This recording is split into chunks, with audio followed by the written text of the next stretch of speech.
Hey everybody, welcome to another episode of TFG Radio. As if you were here on the stream earlier, you would notice John is not here because of all the mistakes being made by me. So Tom is taking over for today, the youngest member. Hi. That's not saying much nowadays. Holy shit! But today we have chicken. Today we have, as you can hear, we have Tom on the Wheels of Steel. Yes. And we have Danny. Hello. Danny, what are you painting? I am painting up Stormcast from the Dominion box for my son. And so right now I'm testing a purple wash over the gold primer versus a sepia wash to see which I like better before I start actually committing. When I made my 60 Pink Horror Army way back in, I think it was 6th edition, I did a different wash over the pink, and it turned one of the units into a orange sherbet color. I forget which wash I used, but that's what happened. Well, I don't know if you'll pick it up on the camera, either of you, enough to see the difference. Well, Tom said there's no camera. We can see each other. For you, but yeah. Well, for Tom, really. I don't care. Yeah, I saw a difference. I definitely noticed a difference. I think I like the purple I'm just better. blind in one eye, Danny, not colorblind. All right. But you don't paint, so it doesn't really matter. I have to now. Oh, I know, right? We talked about this. Your greatest anger in life. I hate that. It's a pain in the ass. I don't mind doing the Zinch demons because they're mostly just one skin color, and then you paint the metal parts. Right. And there's not many metal parts. Well, I mean, except for like the greater demons. Right. But most of the other demons are fairly easy. Like Korn has like weapons and shit like that. Slanesh could probably easy to do because they don't have weapons unless you take some of the bigger models. Yeah, I kind of do.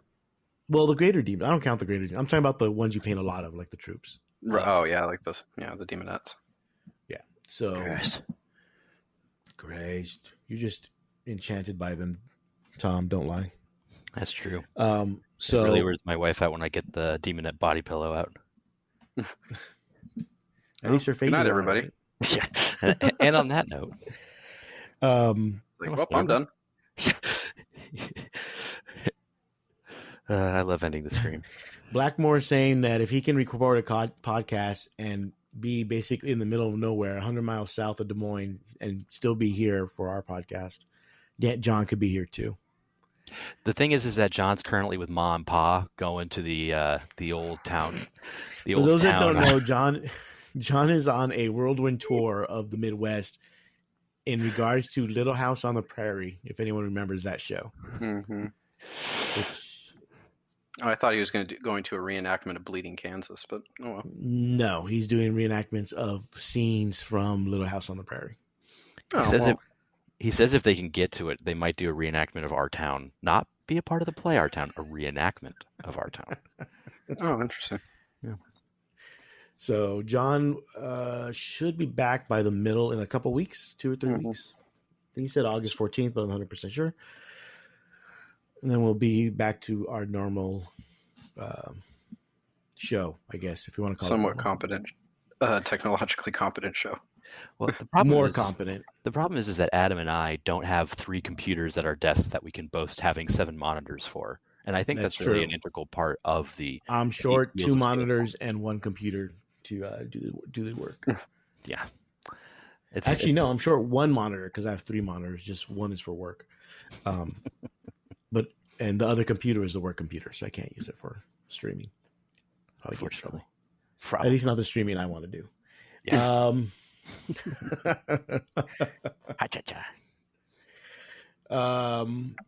Uberman, the Oregon Trail portion of his reenactment is on the way back, so towards the end of August, and because it's the summer, I'm pretty sure he'll make it okay.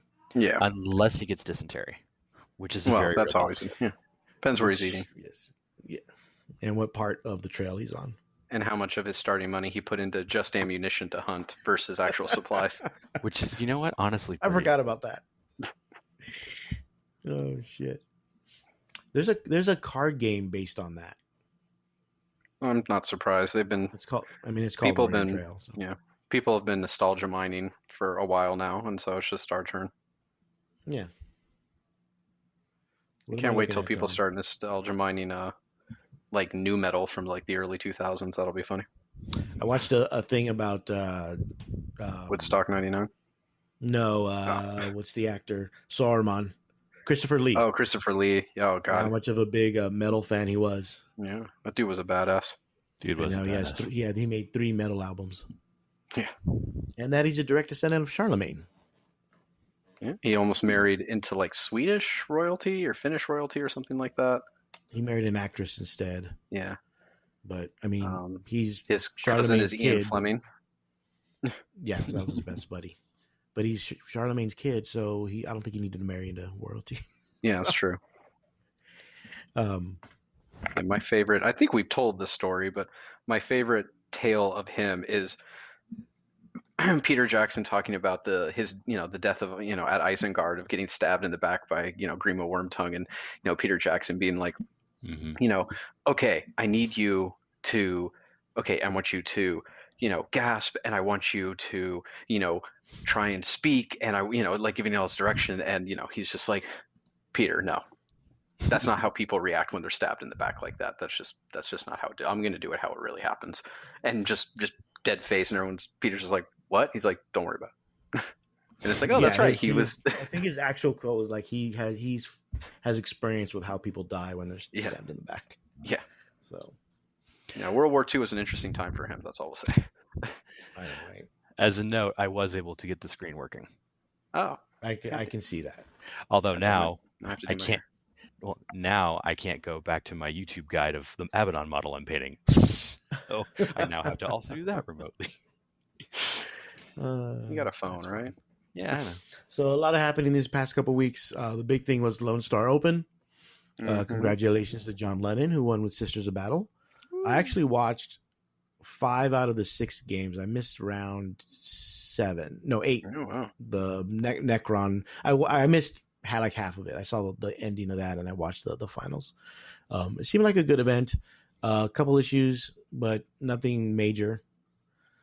The only thing that happened was after the event, where Sean Naden, who had come in second and was in the finals, had noted that he had picked the wrong unit for the secondary to the last. For those not familiar with that secondary, you choose 3 units, or you don't even choose. It's the 3 units with the highest point value, and you get 5 points for each unit that is still alive at the end of the game. And his 3 units, one of his 3 units he kept on choosing with his Night Spinner, but he had a Harlequin unit that was a few points more than the Night Spinner. But he didn't realize that he didn't realize the points difference when he made the change to that unit, because he took a I think a Harlequin Kiss, or I forget, Harlequin whatever. Some upgrade. He took some upgrade, or didn't take an upgrade that was more expensive, so it made that unit more than the Night Spinner. He put out a letter online on Facebook, and then basically DQ'd himself. No, he asked to be DQ'd. I mean, well, yes. So he basically he DQ'd himself, basically. So that pushes the 3rd place, was Colin McDade with his AdMech, up to 2nd, and moved everybody else up more or less. But so that was really the only big thing.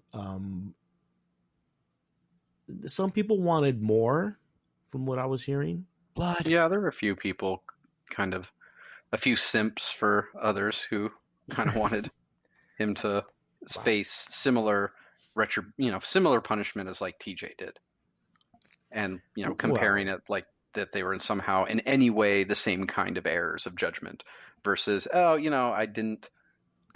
can't do math in my head very well apparently, and pick the wrong secondary, is playing the secondary wrong, versus I'm flat out lying to you about what I'm rolling. I was going to say I wouldn't call it the same error in judgment, when, like, I don't even think that's the right word to use for it. It was 2 completely different things. That would be like, well, this man installed something incorrectly because he's colorblind and the wires got crossed, and this man shot up a mall. They're both errors in judgment. It's like, no, yeah, I mean, I don't disagree. Oh yeah, no, it's I think one was just I'm assuming it's an on mistake. If it happens a lot more, then it becomes a pattern. Yeah.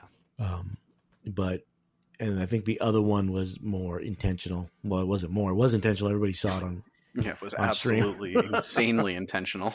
There's also the idea too that, right, like had no one brought up what happened on that Twitch cast magically, then he probably wouldn't have done any kind of recompense or recompensation. No, Like nobody caught it though, Tom. No. That's what I'm No, saying. he's talking about TJ. So TJ was, if no one like called him out, would he have come forward? The answer is probably Absolutely no. not.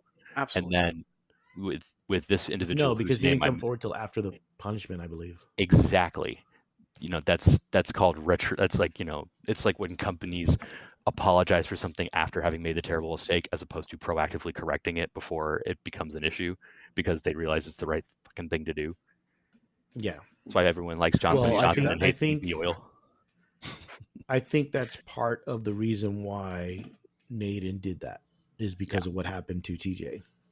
Which is good. That means the course taken by the ITC when it comes to TJ did its intended job, which is to discourage people who, for whatever reason, do something they ought not to do, to step forward and just kind of own it, as opposed to try and hide, knowing that the consequences are real. Not just like, oh, well, we're going to ban you from an event or two, but like, nope, sorry, your season's done. Hit the showers. Yeah. Right. Bye-bye now. The other thing with Lone Star Open was they actually had player place terrain, and it's not the same as Adepticon, which also has player place terrain, but the rules, Frontline decided to make a set of rules in terms of the limitations on where you can place it, how far apart, things like that, and players only place terrain on their half of the table. Yeah. So it's after you have chosen table sides, attacker, defender, all that. I mean, right? There really isn't any table side if you're putting down. Mm-hmm. It seems to have gone over fairly well. I know there's a few people that are a bit negative about it, but from what I understand, I don't think they have all the surveys back, but it seems to be pretty positive overall. So we're probably going to see more of it. I haven't decided yet if we're going to do it for Hammer Wrath. We probably will, especially if they're going to be using it at other Frontline events. And right. I mean, to be honest, Hammer Wrath is basically just a tournament to practice for Frontline events. Yeah, and for SoCal. For SoCal, so because after Hammer is the team tournament and then SoCal Open, and they're literally like the next month. Right. So if we're gonna if people, the same people going to our tournament are also going to those events, and they may as well get used to it, especially if they're going to keep it, maybe change it up a little bit, I think is what they're going to do, tweak it a little, but I think they're going to keep it and continue using it. Like I said, it seemed to go over really well. It doesn't seem to take as long as people thought it would. That would have been my question. Yeah. The other issue is, at some point before then, we'll have to come up with what's going to have what keywords. Yeah.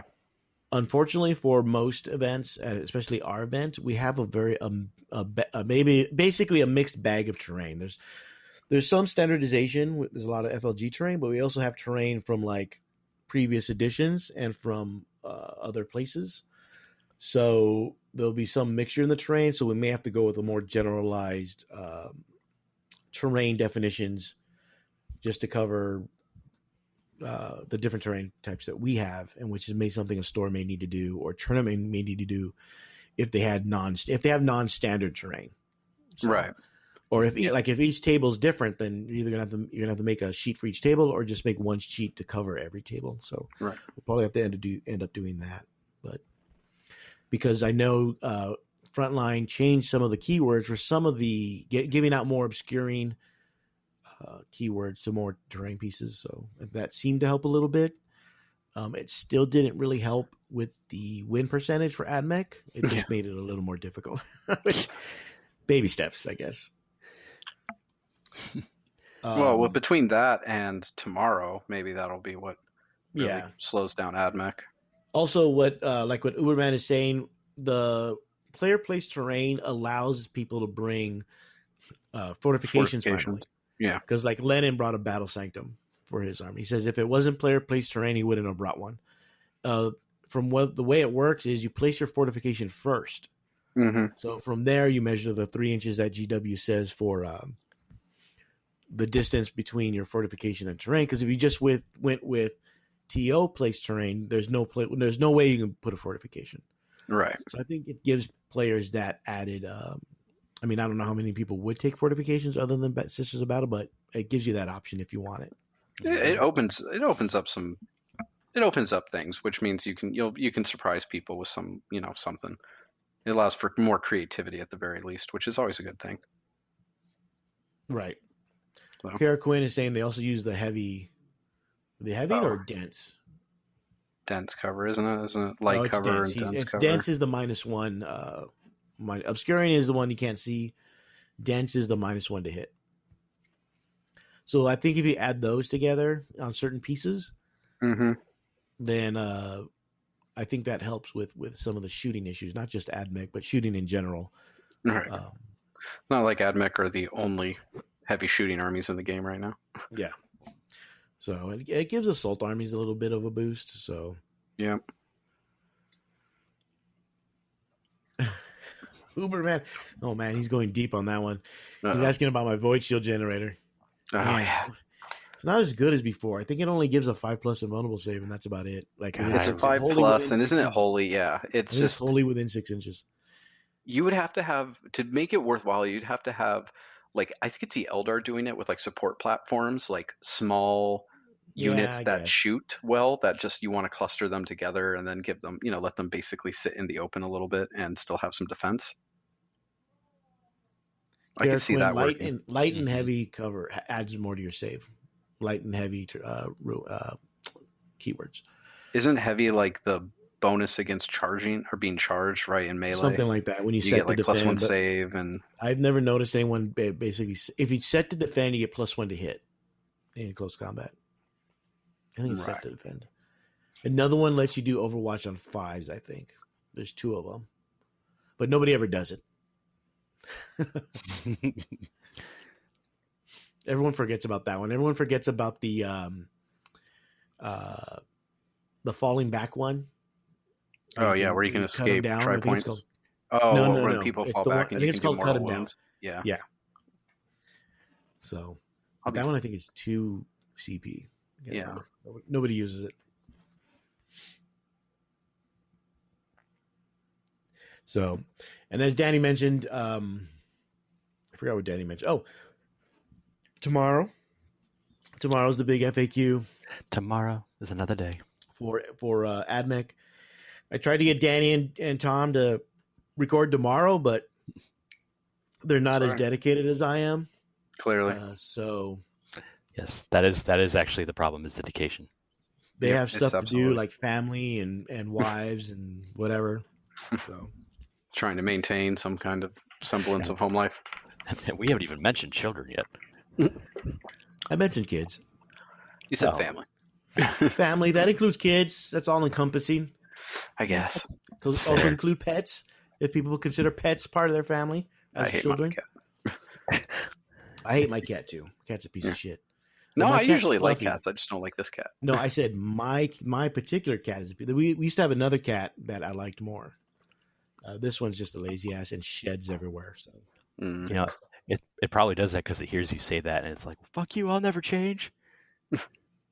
Yeah, she's one of those cats that knows like who she can mess with, who not. She doesn't mess with me, but she takes swipes at my wife and my brother-in-law whenever she can. I thought that would endear her to you. I know, right? No, because she's still a piece of shit. She does. Right. Doesn't bring it up to the table. Anything. Oh, yeah, you go. It's being a cat. Yes, I do want to use my Knockalith crown. Yeah, Knockalith crown's not too bad. So yeah, the GW today went during their meta watch, which included Sean Naden. Sean Naden, yeah. That was funny. Sean, this article is already written. Which At the very end, they put a postscript saying how they've noticed that people have been telling them, AdMech's really good, and they realize how good it is. So they are putting out an FAQ tomorrow. If you're hearing this on podcast form, it would have been posted already because I'll probably try to get this out tonight. But by the time you listen to this, it'll probably already be out. So we're going to give quick predictions. You can tell, and then we'll see if we were right or not. Tom, predictions for FAQ. I'm going to predict Nerf predictions. Nerf predictions. I'm going to predict they're going to make it 15 max squad for Skitaris, and whatever super strat that is that they use, they're going to either make it cost 2 or 3, or they're going to make it 1 but once per battle. That's a lot. That's a lot of guesses. Danny. The Iron Striders or whatever, they're not going to be able to use their runaway thing, which they're going to add some limitation that keeps them from doing it, or they can only do a unit can only be affected by once per game. So they can't keep doing it. Yeah, they can't keep doing it for each unit, but just once. Do it once instead of the whole fucking game of cool, I think they'll increase the points of the Skitari at the same time, limit it to 10 instead of 15, because I like round numbers. So does GW. To be fair, how many units can you name that are 15 max unit size? It's either 10 or 20 usually. I'll go ahead and say that I'm already wrong. No. You made your bed. You stay in it. Yeah. I know. I just said I'm wrong. I know I'm gonna be wrong. I'm not changing it. I think the CP that lets them wound everything on 4s will probably go up a point to 2 CP. Oh no, I'm hoping they change it to 5s, because just with the mass fire they can do, 4, because wound anything on 4+ is really good when you can put out 60, 70, 80 shots, right? Well, now the unit's down to 10. Yeah, okay, so then maybe it's more manageable, but then they should still up the CP. Yeah. I mean, they could do both, but I think they'll up the CP to 2. Maybe. I'm not sure if they'll make it once per battle. I won't be surprised by it, but I don't know. It seems a bit excessive for GW. They tend to do things in baby steps. I don't think they do something as sweeping as what Goonhammer's suggesting. And like Danny said, they'll probably limit what the Iron Striders could do. Because that's definitely annoying to be you're a melee army. Here's a unit you can never ever deal with. Yeah. So, but I think there'll probably be points adjustments, even though they don't normally do them. I think in addition to all this other stuff, they'll adjust the points also. I mean, look how long it took them to finally nerf the Castellan. So that's true. Yeah. Kara Quinn says he'd be surprised if they nerfed the unit size. Yeah, especially considering that that's called sales. So you're not going to nerf something. But you can't sell stuff you don't have in stock anyway. So what does it matter? Well, I mean, part of it too is if aren't they minimum size 10 anyway? So where are they going to nerf them to? Are they? I don't know. Or are they minimum 5? Yeah, I thought they were minimum 5. Yeah. So they'll probably just up the points instead of yeah. 1 Sante point. 13 is saying may take more than that to fix AdMech. Yeah, because they still have the mortal wound stuff from their stupid flyers. I mean, they could fix that too. I don't know. What is it? The Rust Stalkers are really good. No one's using them because they're really good. They're just not broken good like everything else. They have the old Eldar / Yunari problem where there's all kinds of good stuff, but there's really super good stuff, so nobody uses the good stuff. So once you kneecap all the really good stuff, there's still the regular good stuff that's still good. And I just said good a shit ton of times. So the thing is about a good thing is that it's good. I don't know any other word for good, apparently.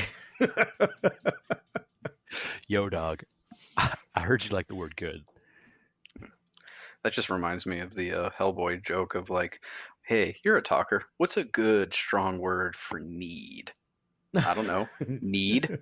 Too needy. That's awesome. Kara Quinn is saying maybe make Iron Striders not core. Yeah, that could help for sure. Did Mexico just score? She gets excited when they're close. They're winning. They're winning 1-0. Yeah, I know. For those that don't know, my wife is watching the Mexico versus Canada game for the Olympics, even though she just became a U.S. citizen. Hey, Yeah. nothing wrong. Sticking It's with not the roots. Well, hey, you might as well Go go with the a winner. I mean, wouldn't you should tell her that in the age of secret monitoring and we're all being watched by the government, that this was actually the secret last test of her citizenship was who she Dude, rooted for. when her brother went to go get her citizenship, you're supposed to mention any like laws you break or whatever, and whatever, right? And she's like, no, I don't think so. They look in their computer and they're like, oh, well, there's this car accident from 5 years ago that you were in. And he's like, oh, I didn't know that counted as like A crime. some type of crime or something. What was a But hit and run? damn, dude. Yeah. She said every time they talked to her, they kept on looking at their computer, I guess, to make sure she's not lying. Yeah, well, there's a saying in law of, when you are examining or cross-examining someone, to never ask questions to which you do not already know the answer. Oh yeah, that's good. That's a good policy. Yeah. So Mexico's up 1-0. I think it's the middle of the second half. So the game, and I believe this is the finals. Mexico and Canada. So there's your Olympics recap Update. for Yep. Thursday evening. Now I'll go tell her to shut up. I'll be right back. No, I'm just kidding. That means I'd have to leave my desk. And get the belt. And Okay. Well, good night, everybody. Wow. Okay. Jesus Christ. Wow. Just one episode, man. Just one. I don't ask for a lot, man. Really don't. So we'll see what happens with the FAQ. I don't know. Like they're saying that, like Sante's saying, there's still good stuff in the codex. So Yeah, I'm sure. I mean, again, if you're an We'll see AdMech what player, serves. I'm sure it's still going to be okay. but I'm wondering, if it's not like super overpowered, the whatever replaces whatever happens. I mean, Right. It's still maybe for the best, because at least that gives you a fighting chance as opposed to having a puncher's chance. Yeah. So that's for tomorrow. Speaking about the Lone Star and RGT, it's a few people and I, not including these two, Mhm. we were talking about GTs in general and how there seems to be a bit more GTs than even before COVID. Yeah. Because I know around the end of 8th, we were getting a lot more grand tournaments. Now we seem to be approaching that point again. And so I think we talked about this a little bit, Danny. We have. We've talked about this even on air before. How many episodes ago? I have, because I've been ringing that bell for a while before COVID about how I personally think there's too many GTs. And I think it's diluting the pool in that, yeah, you're getting players that win, and then yay, good, whatever. You're getting diversity in lists, but it's almost become like a large RTT, so you're only playing against locals anyway. You're not getting the travel that you normally would when there were fewer GTs and fewer chances to get those points. Now, yes, that's a product of the popularity of the game. Yeah. So I don't know. On one hand, I'm kind of like, yeah, I think there's too many, but on the other hand, I mean, even isn't having all these players a good thing? Should we change the standards? I mean, I think overall more players, more events is good, because it just builds the community. It just gets more people. It keeps the hobby, it really keeps the game alive in many areas, because, even if you're not a competitive player, if you see competitive people playing, every week, because they're prepping for a GT or things like that, or you go to your game store and it's crowded because they're hosting a GT or whatever, it just kind of keeps you engaged and involved in the game, even if you're more casual, just because you see people playing it. So you're like, oh, this isn't just some weird thing I do on my own. But I do think it becomes problematic for like the concept of the ITC, where if you're trying to win any kind of award, it's like, cool, there's no difference between an RTT and a GT anymore. It's really, you're either, or even a major, it's either basically you're a kind of small event or you're a mega event. And there's no middle ground anymore, because it's like, cool, I go to all these, local GTs and I play where there's like 30, 40, 50 players. It's like, that's cool. That's still not going to get you enough points winning those against the people who win the 150 plus, 200 plus people events, which now there's also a lot of those. Used to be there's 3. Now there's like 10. Oh yeah, the super majors. Yeah. Yeah, but even with those, I don't think they have the. Well, I don't know if there's 3 now, but the prestige of like LVOs. Well, no, now there is 10 because Frontline's running all these events, and as like next year there'll probably be even more. Mm-hmm. And then there's GW throwing their hat in. Like the 3 GW proper events. I mean, I think LVO is always going to be the big dog, right? Just because it's by far the largest and has that already the built-in reputation. But it's just there's so many large, like even just huge events now that I think it's mostly problematic for the ITC and the concept of tracking points and winning. I mean, at this point, there's enough people where you should be able to win an award for being the best in faction in your region, because your region probably has like 8 different GTs and 2 super majors.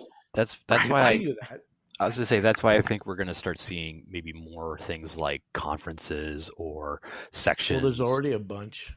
Yeah, I mean, but I think conferences. But I think that we're going to start seeing that incorporated more into the ITC scoring system, or people even playing into that versus anything else. And then you get to the point of, oh yeah, sure, we've got so many majors and big super events and small events, but only specific events are international, regardless of conference you can score.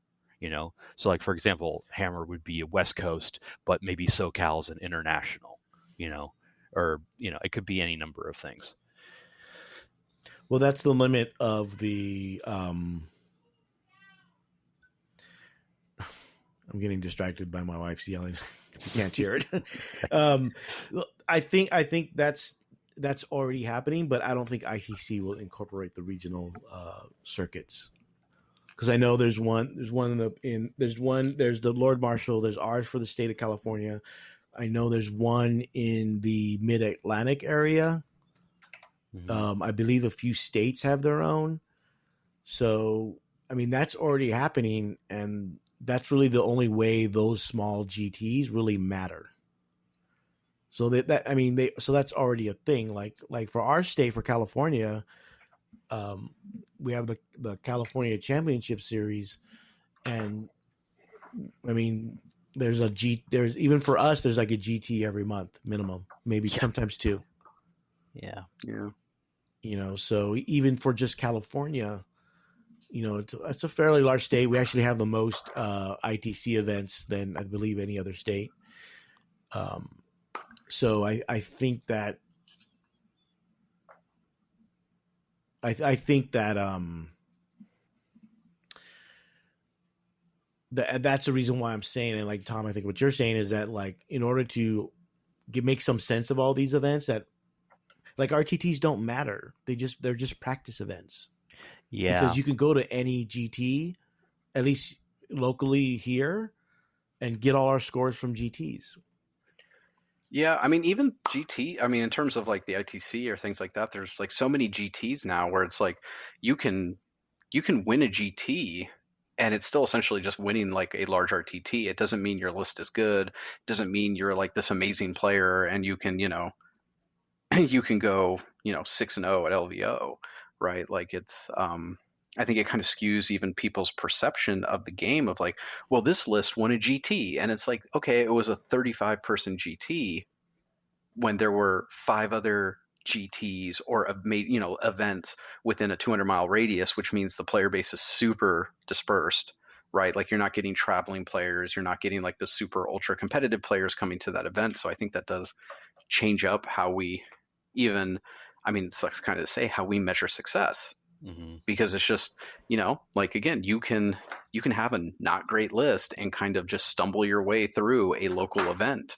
That's, technically a GT, but that doesn't really matter anymore, Yeah.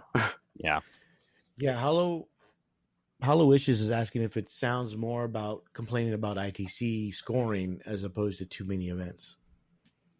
No, I think it's both. I mean, I think the ITC scoring probably needs to be reevaluated. Like I said, I think at this point we're large enough. You need to embrace the concept of conferences, just so people who can't travel to every super major that exists to be able to farm their points have a chance of some recognition. But really, I think it's part of it is I think we as the community have to actually like realistically evaluate like what an RTT, what a GT, what a major, and what a super major actually means, And right? Like, and yeah, what bears out from that, because part of this is would connect it to the content creator explosion, where we have all these people who are 40K content creators speaking as people who are 40K content creators to some extent, right? Is where they build their thing of like, I went 4-1 at this GT, and it's like it's a GT of 35 people, right? Like in a not necessarily super competitive meta. Does that mean that is a good list? Does that mean that person is a super competitive player, right? All that kind of stuff. And so I do think it's both and. I think they're connected. and I think part of the reason why maybe there hasn't been anything, or there maybe not for a while, may not be anything done for it, is because the people who it benefits most to have all of these events and not force conferences are the people who are going to all of these events anyway, right? And they're the ones that are like, raking in the points, and basically you always see them in the top 10, or they end up being in the top 10 in the overall ITC. And then the majority of the rest of the people, they don't care about their ranking score. They maybe play to win. They're just there to They're play games and have they're fun. there to play games, have fun, and if I can win, great. But you don't see there's not like really there might be a lot of people, but there's not a loud voice of people that seems to be like that maybe second group, or no, a third group of people where they know they're never going to be in the top 10, top 20, but they want to be in like maybe the top 100 or top 200 and have that goal. And that's very realistically attainable. And so they get screwed by not being able to go to all of these events in the ways that, the people who really play this game out of their minds do. Right. Yeah, I don't know. I think part of it, like Hallowiscious is saying, might be just ITC just having to reevaluate how they do things. But I think that I think Mexico scored. Yes. So I think that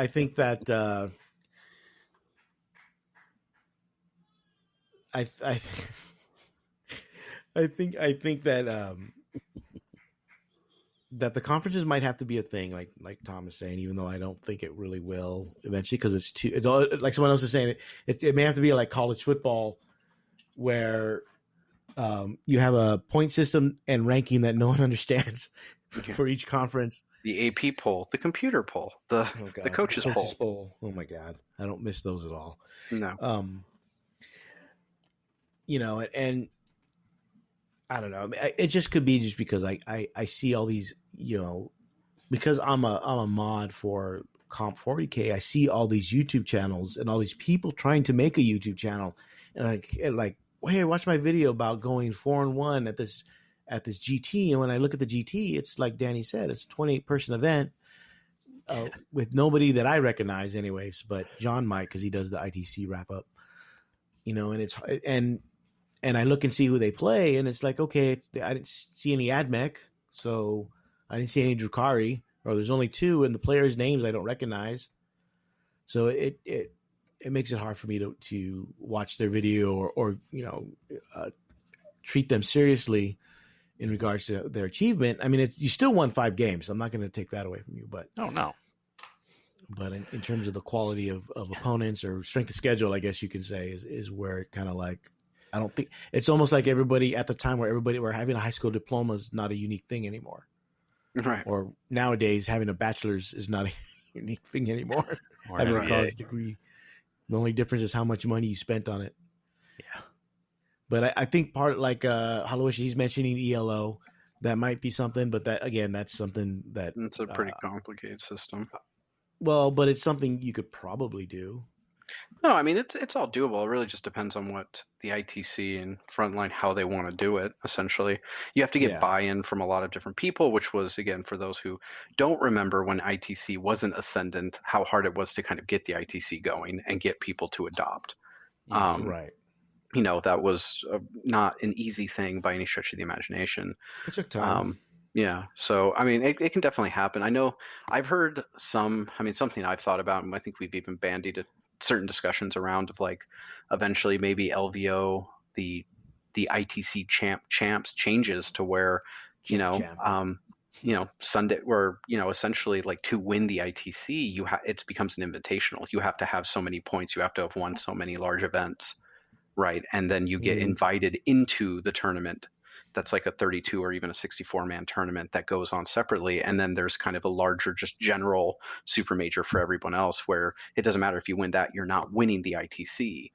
You're not the LVO champ, or you're maybe the champion, you're the champ of that LVO tournament, but you're not the overall season champion. You're not the overall, super awesome LVO champ, right? Or whatever it is, since Right. they're separate, technically separate things. Because you can win LVO and not win the ITC, but like doing a system like that where, that would make mid-range or larger GTs or smaller majors more important, because it's not just, oh, I need to be in the, top 8 or in the top, 20. It's like, oh, okay, maybe if you just need to get to like the top 64, right, and play a, Right. whatever it is, a 5-6 man round tournament to get to the final, to get to the finals. So we'll see. I mean, these are all things I think the more the community discusses it kind of openly, honestly, the better ideas can get generated, the better sense of what people really want. Because again, as much as we're talking about competitive play makes up, ultra competitive play makes up a very small percentage of players, right? Yeah. And so you still need to make events that are accessible to just regular people who just want to go and be able to play 5 or 6 new people they've never met before and get, day drunk while they play. Which is really the most important thing if you think about it. It is for me at this point. Yeah. I don't know. Maybe it's just me just being old man grumpy. Yeah, and also Adam could just be grumpy as shit. Back in my day. No lie. Back in my day, we had one GT. And we had to split it. We did. We had one in LA, and that was it. Yeah, we had the LA GT, and that was it. Otherwise, you had to travel to Nova The closest or one was either Decepticon. Seattle, Chicago, Baltimore, and then towards the end, they had one in Vegas. Yeah. Towards the end. I mean, shit, I remember when RTTs weren't exactly common. It wasn't guaranteed you were going to get a monthly RTT at a shop. Yeah, that is true. I mean, so it's maybe we are just old. Maybe it's us who are wrong. No, it's the children. No, that can't be. It's the children who are wrong. Yeah. All right. Old man talk is over. We'll see what happens, and see if ITC if they decide to change it or not. I don't know. Who knows? We'll just have more GTs. Sure, why not? Mm-hmm. Well, eventually we'll hit that point where either the community can support them, or they can't, right? Like, and GTs will go under. Yeah, I think with multiple local GTs a month locally, I think it will hit that point. Yeah. Like I said, I mentioned earlier, there was one in Sacramento, one in Reno. I was telling someone else about it. There were 2 GTs the same weekend, but one in Sacramento, one in Reno. Both of them had more than 28 players. One had 60-something, one had, I think, in the 40s. So if it gets to the point where you either and one did take away from the other, right? But that's close enough where you have to choose for sure. Yeah, and if it comes to the point where one doesn't make it as an GT, especially if maybe we raise the bar, that's going to become an issue. If you raise the bar, then you're going to get less people vying to go, because those event holders will probably not. They'll know what their break limit is and be like, there's no way we can get that many people, which will actually turn more people away from the thing. Maybe. I mean, you can just add 8 more people. So instead of 28, you need 36. Yeah. I mean, I think that's the thing. If that's another thing, yeah. I mean, if we're talking about an increase in scale of players we should also have an increase in scale and what these events mean. Well, that's what I mean. That's what we would change. We would have to change what the threshold is to consider a GT or a major. Yeah. I mean, like I said, at this point, I mean, at least in terms of chasing ITC standings and points, like it really is. There's basically super majors, so that's like over 100 people, right? And RTTs, because if there's just so many super majors now that, and just big majors that it's like, if you're just rocking GTs, if you're rocking events that are not in triple digits, your chances of winning any kind of larger award, whether it be a faction or getting high up in the ITC rankings, is pretty low. Mm-hmm. So we could always just change that. If you're gonna, I mean, most people who listen are not. Let's be honest. Most people who listen are not competing in regards to like top spots. At least as far as I know, I don't know the demographics. All I know is numbers, not who's actually listening, and I know where they're listening from. Aren't we big in, where was it? Italy, Sweden? I don't know. Sweden. I don't know. I could look. Is that all Carl? It's all Carl if we're big in Sweden. He probably tells everyone. God bless and hold him for it. But I mean, it's fine. I mean, RTTs are fine. They're good for testing. I mean, at this point, you can maybe argue that small GTs are good for testing too. When you're playing multiple games in 2 days. Yeah. Or just playing maybe people from a slightly larger berth, right? Who maybe don't go to your game store, but are in your area, right? Mm-hmm. So you don't normally play them. Now you have a chance to. Just part of it is the endurance factor. I think that's a real thing that we have talked about before in terms of like getting into like high competitive play, is like you have to actually develop the endurance to sit there and play 6 games over the course of 2 days, right? Without losing focus. Which is a hard thing to do when you're drinking. Yes. There's that too. Builds up your drink tolerance. Real quick, just because I know Danny's curious. Top 5 is US, UK, Canada, Australia, and then Sweden's number 5.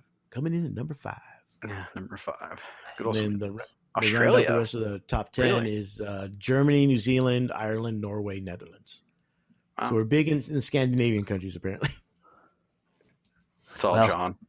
It's also Wire Miller. They're like, it's all Tom with that pasty skin. Yeah. And also, depending on what time of the year it is, what the hell else are they gonna do? I mean, what's that? Yeah, exactly. I think they're well used to navigating that. Yeah, this isn't the East Coast, Tom. Again, I give all credit to our popular in Scandinavia to Carl. I'm just gonna believe that he just goes around handing out TFG business cards and things like, hey. Listen to this. 24 in South Korea, 1 in China. Oh, hey. Hello. 1 in the Ukraine. Hello. Yeah. We see you. We love you. We see. You're heard. You're seen. Yeah. I'm looking for all the ones actually. People with bouncing their VPN around. Yeah. Yeah, when they illegally download our podcast. 4 in Chile. Oh, in Chile, huh? 2 in Jamaica. Awesome. I'm assuming someone vacationing in Jamaica. Right. How many of that is just people like, oh yeah, I got on Wi-Fi. But hey, if you're downloading us or listening to us while you're on vacation, that's also awesome. Thank you. 1 in Indonesia. It's bound to happen. Yep. 1 in Philippines. Only 1 in the Philippines. I'm surprised. Oh really? Yeah. For a Catholic podcast. I was gonna say we're not Catholic enough. Oh God! If since we don't do the cross thing, no, we're not Catholic enough. And for those that don't know what I'm talking about, for the numbers in. I don't know which part of the Philippines, but there's a part of the Philippines where they actually nail someone to a cross during Good Friday service. Too. They do that during Good Friday services. Yeah, on Good Friday. So and we're not Catholic enough. The Vatican has said through multiple. Please stop doing that. Please stop doing that. You're kind of missing the point here. It's like, guys, you're making it weird. You're making it weird. Stop making it weird. So that's that. We're talking about GTs, right? Yeah, supposedly. Anyway, what else are we supposed to talk about today? We can talk about GWIP and how they're cracking down on everybody.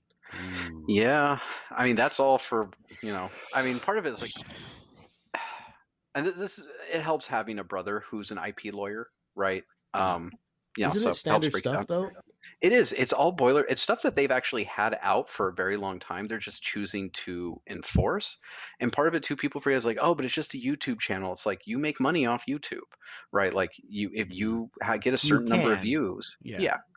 but some of those like fan videos get a huge amount, right? Yeah. Like they get a lot, enough downloads to monetize, right? You get people who do, who take commissions to do fan art, right? Things like that. Like, and I get it, and it's not fun, and I'm not necessarily defending GW. It's just what they're doing is not like, oh my God, no one's ever done this before. I'm like, no, this is all actually pretty standard Yeah. stuff, Yeah. You ever heard of Disney? unfortunately. Yeah. And I think a big part of it is just the push is they they're doing Warhammer Plus. Lord knows how much resources they put into Warhammer Plus, and they want it to be successful. And in their mind and their logic, it is if we lock down on the kind of free content swimming around that maybe doesn't speak or doesn't present itself in the way we wish to present, this will push people into Warhammer Plus. Yeah. Which I don't know if I agree with that logic, but I can at least. I could rant on how that was not the way to go about that. I'm sorry, as much as we all love Warhammer and Warhammer 40,000 and as awesome as it is, unless you're in certain countries or in certain towns, and by that I mean Nottingham, the United Kingdom, if you walk around and ask somebody what Warhammer is, I'm betting in New York City you probably get one out of every 50, maybe, and that would be incredible. I mean, after a while, it becomes one of those things where if you really want to increase your user base or get people, yeah, exactly. Deadloader is saying most people in the UK know, but that's because it's a UK based company, right? And it's been Right. around forever. Yeah, I mean, but anywhere else in the world, if you really want to grow this globally, like or at least in America, you need to do it in a way No. that Americans are used to, which is be on platforms that they're already aware of. Like them starting Warhammer Plus as opposed to licensing out a couple shows to Netflix and just seeing how well they do in just a shotgun environment of like let's let Netflix's algorithm handle it and spread the word there, and they're paying for the marketing by basically just saying, hey, we'll take a cut on whatever return we get on this. That would that could have been such a you could have gotten so many more people, so that way when you did what Disney did, which is eventually pull all of your stuff, you have a lot of content, it's available, it's ready, and you have a lot of people who already know about you. Now obviously Disney had everybody who knew about it, but Right. Well, but GW, the best idea they had with Warhammer Plus was, hey, you get Warhammer Plus, you get the 40K app, the Age of Sigmar app for free. Yeah. That was the smartest thing they could have done, right? That's the It's reason like, I'm getting hey, it. yeah, exactly. that's why I want to get it. But locking down on content creators who are basically giving you free, mostly free advertising. They're making money. That's not taking money from you, right? It's not like people are buying their version of the models instead of the GW version of the models. Like you want to go after recasters, totally makes sense. Good luck, but that makes sense.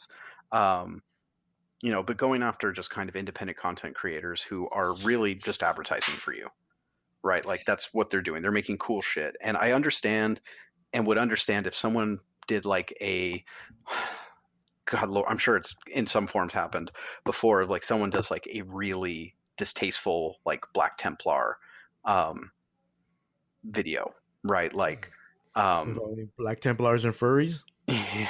no, I actually wasn't even thinking that. That was glorious. Yeah. But I'm just saying, like, someone puts out like what the company does not want to be represented with their brand. I can understand them going to that one and being like, "Hey, take that shit down," right? That's not cool. But just kind of the heavy-handedness of this, I think, is just foolish. And I don't think they really understand the way 21st century brand building happens, and that's through people sharing things, right? Like, Yeah. There's a reason Netflix allows you to have all of a sudden 6 different logins from 6 different parts of the world, right? Like they understand that sharing to a certain point is good, right? It's what builds the brand. It gets the name out, and then they're eventually get big enough you have to start locking down. But I don't think GW is there yet. Netflix tested a program to like lock down on that stuff, that sharing, the password sharing. Yeah, I mean, I'm sure they're working well. on it, but they also know like you can't be too heavy-handed with it because there's a lot of other platforms, right? There's plenty of competition. Mm-hmm. You know, everyone's got a streaming platform now, and part of it is I just know. Yeah, I think accepting. part of it was just because, in terms of GW, is because of the Warhammer Plus. Otherwise, because they are taking content. If you can argue they are taking content or taking away money away from them, because you're giving a lot of times you're giving those people Patreon money instead of giving that $5 to GW for their Warhammer Plus thing. So, I mean, I can see that argument as to why they're probably doing it. So, I mean, we've seen it before with their takedown stuff with other medium. Right. Everyone who can remember remembers the Chapter House fiasco, Oh yeah. which is why That was we fun. have Drukari, Aldari, and all that other bullshit. Mm-hmm. Astra Militarum. Yeah. So, I mean, I again, think it's just something that happens. It happens every few years, basically. yeah, they get a bug up their butt about defending their IP, and part of Yeah. it is they have to, right? Like, because if you stop defending your IP, you open yourself up to losing it. Yeah, that's what it just comes as down Right. bad. That's just like that's bad for different reasons, but yeah. Yeah. I mean, part of it Yeah, is the IP laws worldwide are pretty stupid, so Right. like that's also a reality. Really fucking stupid. Talking All right, way home up stretch, there. guys. All right, what else? We mentioned the circuits. We have our one for the state that we started up, the California Championship. Just give an update on that. It's hosted by Gameology Games, one of our sponsors.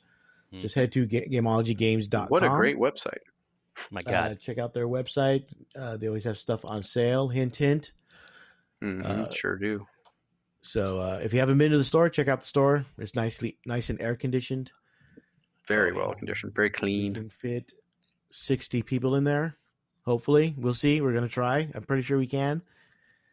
For our GT, our small GT, that doesn't matter. Yep. It's actually the end of the season for the California circuit, and then the following weekend's the start of the new season. Currently in 5th place is Andrew Helland, and then it's Kyle Perry, William Saunders, Joel Wilson, and then Jason McKenzie, who is the local Southern California AdMech player that comes out to all the tournaments. There's a few others, but he's the one. He that was very usually nicely comes out. painted, AdMech. Oh yeah. It's With funny. personality, it's which is why actually, he didn't just buy it. Yeah. Well, he's been playing AdMech forever. Yeah, so. he's He has it themed Zinch, so there's a lot of bird heads and Zinch symbols. It's like Dark Mechanicum instead of actual Imperial Mechanicus, but so it looks nice, very like purple color. For the club, it's 5th place is the GH War Crew, which is Gamers Haven, which is our friend Big Dave Cuts. Dave Cuts in his store out in Colton. Then it's our local team, #Wrecked, Team Zero Comp, Xenos Petting Zoo, who was in 1st place for a long time, and with Dice Hammer as the new number 1, because I believe Kyle won the Dice Hammer GT last month. So they're in Collusion. Well, let's not go there. I'm because we can kidding. make a I'm lot of kidding. stuff about stuff. Top Xenos is Kyle Perry. Top Imperial is Jason McKenzie. Top Chaos player currently is David Redhouse. So at the end of the month, is when we'll hand out the awards, and whoever is the championship for the state of California gets a ticket to LVO, a VIP ticket for LVO. So Nice. And speaking of which, our local GT is a Hammer Wrath, which is I think this is year number 6, not counting last year. So I think this is year 6. Year number 6. And KR Quinn, we will talk about that. One of the questions that I've been getting from a lot of Orc players is whether we'll allow the Orc Codex at the event. Currently, I haven't made a decision yet, but currently I am leaning towards no.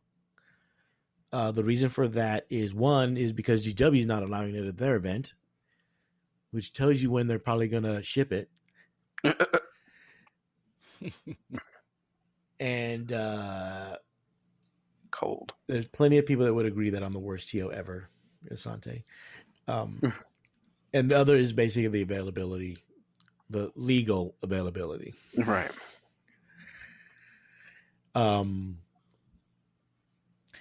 The other thing, it's not in the app. Even if you get the codex, which mine is on its way, even if you get the codex, the app's not going to work. Wait, what? Really? Yeah, GW has said this. They said the app is not going to work until the codex is actually out to the rest of the population. Jesus Christ! What a fuck up. So I don't know. And that's on purpose. No, I know. It's just a bad decision. I know.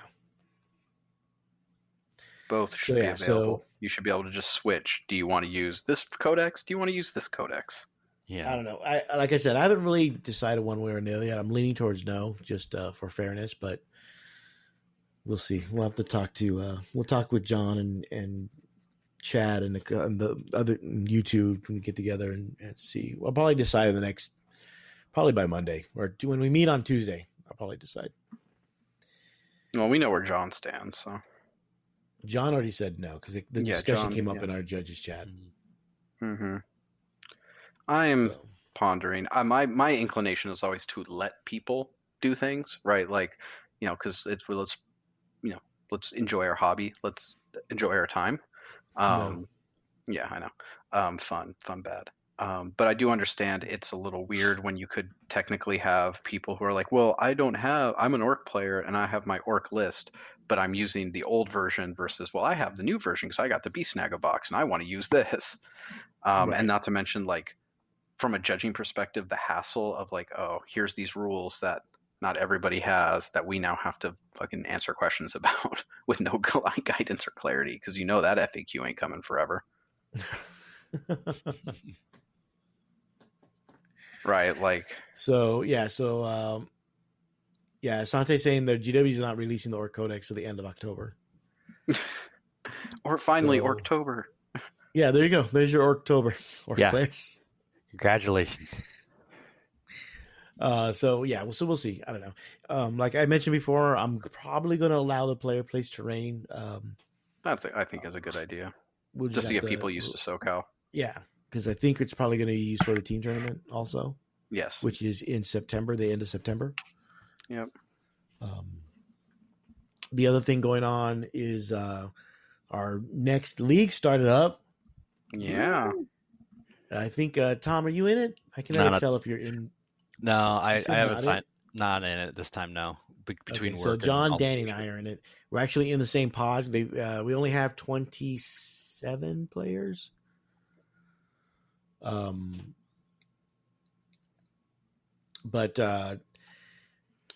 we're only 3 pods. John, Danny, and I have been. Well, I was already in pod 1. Danny's in pod 1. And I was placed into pod 1. Yeah. Well, there was some adjustment. We went from 4 to 3 pods. So right. Yeah. Otherwise, I'm sure I would have been put into pod 2. I think I'm only playing John. I'm playing neither of you. I'm playing Jeff. So that's always fun. Get to play Danny Kwan. Love me because you and Jeff are BFFs. I played Jeff too. I played Jeff, Kyle, John. I think I played Danny Kwan. I play Kyle. I don't know. I don't remember who my 5th. I play Andrew Silverstein. And Andrew's my 5th one. I have to play him every time. There's 10 of us in the pod, and I still have to play him. Okay, whatever. So, Adam, what are you taking? Chaos, right? Or are you going to switch it up? Might. Hopefully, my 1,000 Suns will be done. I mean, my Death Guard will be done by then. Ish isn't even in the chat tonight. Yeah, probably that's not a good sign. Probably scared of you. Yeah. With my Death Guard. We'll see. I have to talk to him. If not, I play Chaos, so I can switch. Yeah. I am building with 1,000 Suns. I'm building a 1,000 Suns army. So if the book comes out in the next few weeks, then maybe I'll play the 1,000 Suns instead. I'd rather get reps in with the 1,000 Suns than with the Death Guard. Because 1,000 Suns would be new, and then I need to know how to play them. So that's league. The end of the last league, I came in last. Well, I came in 4th technically, because out of 6 people, 2 people dropped, and the bottom 2 go down a pod. But those are the 2 people that dropped. So I actually stayed in pod 1 somehow. I went 0-4. Well, I went against all except for Jeff, I made a deployment mistake, and that's what cost me the game. But and I still I think our difference was like 10 points or something. But the other games I lost were all against new codexes with my Chaos Space Marine 8th edition codex. So, but I stayed in. Danny moved up. I mean, John moved up. Danny was placed in. But I think part of that was he had to play Jeff. So I'm sure, because it's a convenient game for both of us. Yeah, I know.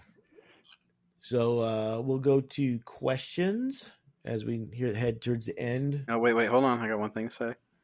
Oh God. Make sure if you want that, as I paint AOS models, you want that hot AOS content, you got to check out Party at the All Points, part of the TFG Grand Alliance podcast. So they have a new co-host, since it's Dayton Bud and now Tomb King Tristan, who's a fantastic painter and converter.